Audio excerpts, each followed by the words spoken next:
馬鞍山耀安商場麗苑酒家飲茶，呢間酒家今年1月先開始營業，港鐵恆安站試出口出。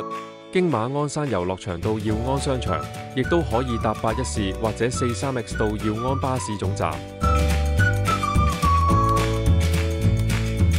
到商場入口向前行，行到呢度向左轉，左轉後再向前行，過咗759個路口，左邊就會見到酒樓。星期1至5早茶6點半至11點半，下午茶2點至4點，早茶同下午茶，茶錢都係9蚊。鹹魚肉餅飯18個8，整體都 OK， 熱少少就完美啦。醒神孖寶32個8，白灼菜森林甜。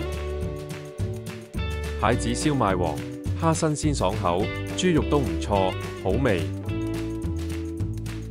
孖寶28個8起，唔好走住，睇埋下午茶有乜嘢食先。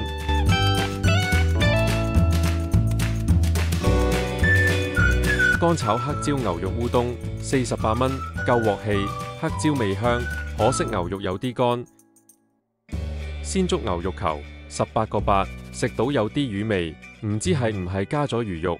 個人就唔中意食魚，所以覺得麻麻。睇下下午茶仲有乜嘢食。見搭台嗰位大哥食鴨件湯飯好香，下次一定要試。